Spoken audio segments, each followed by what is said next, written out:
Здорово, ребят, это, кстати, самый низ водопада. Только водопада жалко нет. В общем, вот так он выглядит, если никто никогда не гулял по самому низу водопада. Знаете, что выглядит это вот так. А это верхушка водопада. В общем, сегодня давайте поговорим о том, в какой компании лучше всего путешествовать. Я так сейчас как раз уже заканчиваю свой второй годовой тур. Вот, не знаю, там 25 стран где-то в этот раз пробежал, плюс-минус.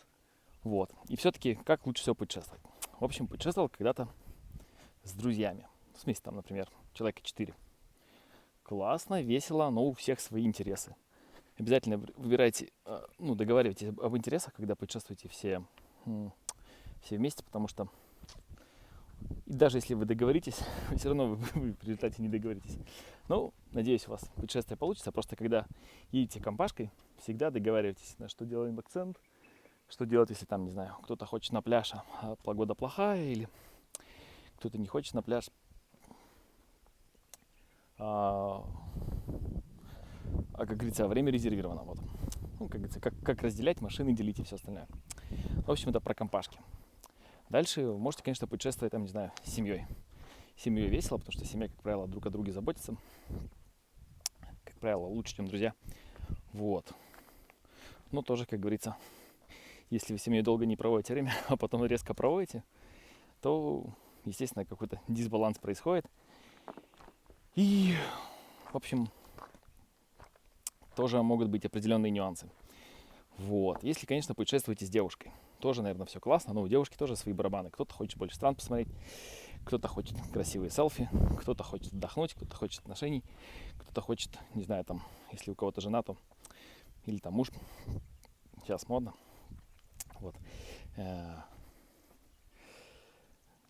У всех свои тараканы в голове, и со всеми нужно договариваться. Вот. А если путешествуете сами с собой, кстати, прикиньте, мел такой, да, тут? Классно так. А если кто-то путешествует один, как говорил Садгуру, если вы остались наедине с собой, и вы плохо себя чувствуете, у вас плохая компания. У вас неправильная компания. Как-то так. В общем, когда путешествуете одному, вы можете, естественно, больше посмотреть. Естественно, вы ни от кого не зависите. Ну и, наверное, вряд ли вам кто-то поможет спланировать путешествие и все остальное. Хотя, на самом деле, хочу сказать, вам и так навряд ли кто-то что-то поможет сделать.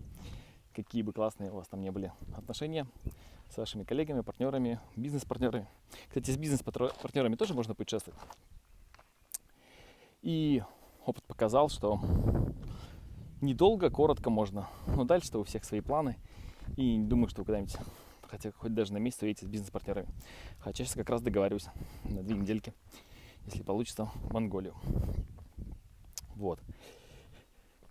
Что дальше?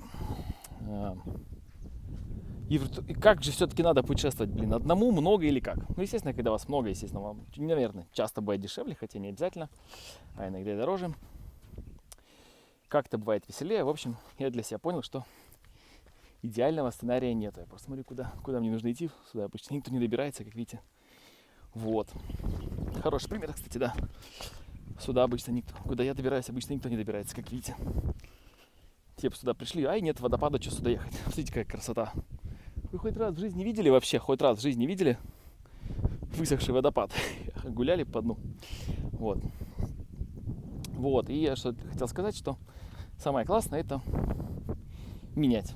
Попутешествуйте один, попутешествуйте с семьей, с друзьями. Если есть жена, с женой. Долго не рекомендую, потому что очень мало у кого ценности общие. Это семья, в смысле путешествия. Как правило, кто-то хочет сидеть дома, кто-то хочет путешествовать, кто-то хочет, не знаю, там, о ком-то заботиться, кто-то хочет, чтобы о нем заботились. В общем, с семьей путешествовать это такое.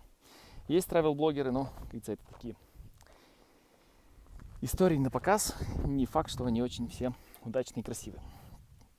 Вот, поэтому имейте в виду, что, наверное, самый лучший вариант это менять, потому что один задолбаетесь, с женой задолбаетесь, с семьей, наверное, тоже друг друга найдите, а с бизнес-партнерами, тоже вы там друг друга не будете, не родились вместе. Вот, поэтому имейте в виду, смотрите, какой камень классный встрял. Хоба-хоба, оп, попробуйте, с одной рукой ползить по камням-то. Это же не просто, Вот так вот. Удачки имейте в виду, что идеальной компании, наверное, не существует. Ну, в общем, если вы найдете, я вот сколько вот путешествую, там 120 или сколько там стран, или там что-то такое, еще не нашел. Но одному все-таки быстрее, шустрее и больше успевается. Но иногда скучно. Вот. Так что, ребятки, меняйте компании, экспериментируйте. У всего есть свои плюсы и минусы. Удачки, пока.